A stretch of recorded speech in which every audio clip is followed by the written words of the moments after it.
नमस्कार मित्रांनो, पुन्हा एकदा तुमच्या सर्वांचं माझ्या चॅनलवरती स्वागत आहे। आज आपण जाणून घेणार आहोत की एखाद्या सर्किटमध्ये कोणत्या व्हॅल्यूचा कॅपॅसिटर यूज करायचा किंवा किती मायक्रोफॅरेडचा कॅपॅसिटर यूज करायचा याविषयीची माहिती आपण आज जाणून घेणार आहोत।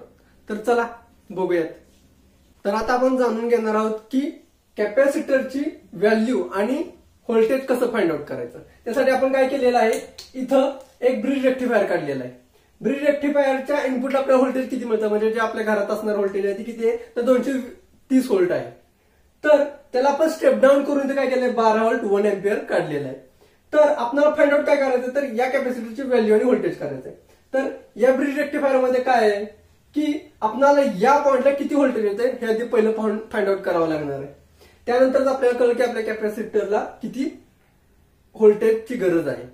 तर त्यासाठी आपण काय केलं, तर आपल्याला पीक टू पीक व्होल्टेज कॅल्क्युलेट करावं लागेल की या पॉइंटला किती येते। तर आपलं ट्रान्सफॉर्मरचं स्टेप डाऊन व्होल्टेज किती आहे, 12 व्होल्ट 1 एम्पियर आहे। तर आपण काय केलं, पहिल्यांदा 12 व्होल्ट घेतले। आता पीक टू पीक व्होल्टेज आपल्याला कॅल्क्युलेट करायचं आहे, तर त्यासाठी काय √2 न त्याला मल्टिप्लाय करणं गरजेचं आहे। आता √2 ची व्हॅल्यू किती आहे, 12 व्होल्ट इंटू 1.414 आहे, 1.4 आहे। तर आपलं आउटपुट किती येणार आहे, 16.168 व्होल्ट येणार आहे, 168 व्होल्ट। म्हणजे या पॉइंटला आपलं व्होल्टेज किती येणार आहे, या पॉइंटला व्होल्टेज किती येणार आहे, 16.968 व्होल्ट इथं आपल्याला पाहायला मिळणार आहे। पण आता काय आहे की ज्यावेळी ब्रिज रेक्टिफायर मध्ये काय होतं, पॉझिटिव्ह सप्लाय जातो, म्हणजे फर्स्ट हाफ सायकल जेव्हा आपल्याला पाहायला मिळते त्यावेळी काय होतं, तर हा डायोड आणि हा डायोड ऑन होतो। म्हणजे काय होतं, तर सप्लाय इथून येऊन हा डायोड ऑन होतो, त्यानंतर या कॅपॅसिटर थ्रू पुन्हा हा डायोड ऑन होतो आणि पुन्हा हा निगेटिव्ह सप्लाय इकडे जातो। सेम त्याच निगेटिव्ह हाफ सायकल मध्ये काय होतं की इथून सप्लाय येऊन हा डायोड ऑन होतो, या कॅपॅसिटर थ्रू येऊन हा डायोड पुन्हा ऑन होऊन इथून सप्लाय पुन्हा निगेटिव्ह सप्लाय होऊन जातो। त्यामुळे कसं होतं, एका वेळी फक्त 2 डायोड ऑन असतात व सेकंड टाइमला दुसरे 2 डायोड ऑन असतात। तर आपल्याला या व्होल्टेज हे जे व्होल्टेज मिळालं आहे, ह्या व्होल्टेजचा आपल्याला ड्रॉपआउट व्होल्टेज सुद्धा काढावं लागणार आहे, कारण की 2 डायोड आहेत। तर एका डायोडचं ड्रॉपआउट व्होल्टेज किती आहे, तर 0.7 व्होल्ट आहे। तर 2 डायोडचं किती झालं, आपलं 1.4 व्होल्ट झालेलं आहे। किती, तर 1.4 व्होल्ट झाले। आता हे ड्रॉपआउट व्होल्टेज म्हणजे पीक आरएमएस व्हॅल्यू आपल्याला काय करावं लागणार आहे, याच्यातून मायनस करावे लागणार। तर आपल्याला काय मिळणार आहे, या कॅपॅसिटरला लागणार ऍक्च्युअल व्होल्टेज आपल्याला पाहायला मिळणार आहे। मग ते किती येणार आहे, आपलं 16.1968 ला आपण मायनस 1.4 व्होल्ट केलं, 1.4 व्होल्ट केलं, तर ऍक्च्युअल आपली व्हॅल्यू किती मिळणार आहे, 15.568 व्होल्ट आपल्याला इथं मिळणार आहे। म्हणजे आपल्या कॅपॅसिटरला 15.658 व्होल्टेज हे आपल्याला मिनिमम व्होल्टेज मिळणार आहे। पण ऍक्च्युअल मध्ये काय आहे, हे जे कॅपॅसिटर्स असतात या कॅपॅसिटर्सना आपल्याला +30% किंवा +50% ची व्हॅल्यू आपल्याला वाढवून द्यावी लागते। म्हणजे काय, त्या कॅपॅसिटरचं व्होल्टेज आपल्याला वाढवून घ्यावं लागतं, जेणेकरून तो कॅपॅसिटर आपल्याला योग्य चालताना आपल्याला पाहायला मिळतो। तर त्यासाठी आपण काय केलं, हे जे व्होल्टेज आलंय ह्याला आपण काय केलं, +30% न इन्क्रीज केलं। किती केलं, तर +30% इन्क्रीज केलं। म्हणजे आपल्याला ऍक्च्युअल व्होल्टेज किती मिळणार आहे, इथं या 20.238 व्होल्ट हे काय केलं आपण, 30% इन्क्रीज केलं।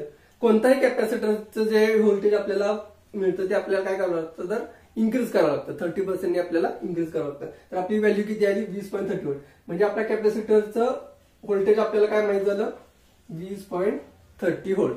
आता आपल्याला कॅपॅसिटरचा व्हॅल्यू म्हणजे किती मायक्रोफॅरेडचा कॅपॅसिटर आहे हे शोधायचं आहे।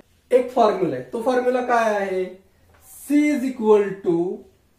I × T upon V। काय आहे, V।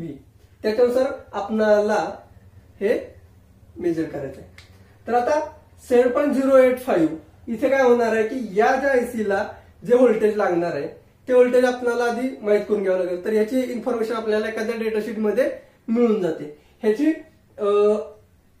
ही आयसी मिनिमम 7 व्होल्टला ते 25 व्होल्ट मॅक्स पर्यंत ऑन होऊन जाते। तर आपल्याला पोटेन्शियल डिफरन्स काढायला लागेल की याच्यात ऍक्च्युअल किती आपली व्हॅल्यू ड्रॉप आउट होणार आहे. त्याला जाणून घ्यायचं आहे की ही आयसी ऑन राहिली पाहिजे व आपला कॅपॅसिटर ही चार्ज राहिला पाहिजे. तो कितीला चार्ज होतो हे आता आपण फाइंड आउट करूया. त्यासाठी काय करावं लागणार आहे आपल्याला की जसं की आता आपण हा फॉर्म्युला सांगितला ह्यातला आपल्याला व्होल्टेज आधी पहिल्यांदा फाइंड आउट करावं लागेल. तर उदाहरणार्थ कसं आहे की आता जर याचं इनपुट व्होल्टेज किती आहे तर मॅक्झिमम व्होल्टेज किती आहे 15.568 व्होल्ट आहे. तर हा काय होतोय मॅक्स व्होल्टेज 15.568 ला हा फुल्ली चार्ज होतोय. पण इथे काय होतंय या आयसीला 7 व्होल्ट मिनिममची गरज आहे. त्यामुळे जर ते त्यातून मायनस केलं तर आपल्याला एक्झॅक्ट व्होल्टेज ड्रॉप आपल्याला इथं पाहायला मिळणार आहे. म्हणजे जर एखादी आपण डायग्राम काढली इथं तर आपण याच्यामध्ये मॅक्झिमम कितीला तो charge discharge charge discharge charge discharge असं होताना आपल्याला पाहायला मिळणार आहे कॅपॅसिटर. तर ह्याचं मॅक्झिमम व्होल्टेज किती आहे तर 15.568 व्होल्ट आहे व ह्याचा ड्रॉप आउट व्होल्टेज किती आहे तर 7 व्होल्ट आहे. तर या दोघांचा आपल्याला डिफरन्स काढायला येणार आहे. या दोघांचा आपल्याला डिफरन्स काढायला तेव्हा आपल्याला हे व्होल्टेज आपल्याला फाइंड आउट होणार आहे. हे व्होल्टेज आपल्याला फाइंड आउट. त्यासाठी काय केलं आपण तर 15.568 मायनस 7 व्होल्ट केलं 8.568 व्होल्ट. या फॉर्म्युल्यासाठी आपल्याला जे लागणार व्होल्टेज आहे ते 8.568 व्होल्ट. तर 8.568 व्होल्टला काय होणार आहे हा कॅपॅसिटर फुल्ली चार्ज होणार आहे. काय होणार आहे तर कॅपॅसिटर फुल्ली चार्ज होणार आहे. हा कॅपॅसिटर फुल्ली चार्ज होणार आहे. म्हणजे या कॅपॅसिटरला गरज आहे ती 8.568 व्होल्टची. तर आता आपल्याला कॅपॅसिटरचं मायक्रोफॅरेड फाइंड आउट करायचंय. तर त्यासाठी फॉर्म्युल्यानुसार काय C is equal to I upon T is equal to V. I किती आहे 1 एम्पियर आहे. I आपला 1 एम्पियर आहे 1 इंटू T. T म्हणजे काय सायकल झाली. T म्हणजे सायकल झाली म्हणजे एका सेकंड मध्ये तो किती वेळा चार्ज डिस्चार्ज होणार आहे. मग त्यासाठी एका सेकंड मध्ये त्याला मिली सेकंड मध्ये किती होणार आहे तर 10 होणार आहे. 10 मिली सेकंड होणार आहे. 10 मिली सायकल्स होणार आहे. अपॉन किती येणार आहे व्होल्टेज आपलं 8.568 व्होल्ट. म्हणून फॉर्म्युला काय झालं आपण या मिली सेकंडला जर मायक्रोफॅरेड मध्ये करायचं असेल तर त्याला मल्टिप्लाय करायला लागणार आपल्याला 1000 ने करावं लागणार. म्हणजे काय होणार 1 इंटू 10,000 होणार. सॉरी 10,000 डिवायडेड बाय काय होणार 8.568 व्होल्ट येणार आहे. 8.5. याचं कॅल्क्युलेशन केल्यानंतर आपल्याकडे व्हॅल्यू मिळणार आहे 1167 मायक्रोफॅरेड. काय मिळणार आपल्याला 1167 मायक्रोफॅरेड. याच्यामध्ये काय आहे तर आपल्याला हा कॅपॅसिटर 1167 मायक्रोफॅरेडचा लागणार आहे. जसं की मगाशी मी तुम्हाला सांगितलं की ज्याप्रमाणे व्होल्टेज आपल्याला 15.68 मिळतं त्यासाठी आपण काय करतो तर प्लस 30% अबोवचा आपण व्होल्टेज यूज करतो.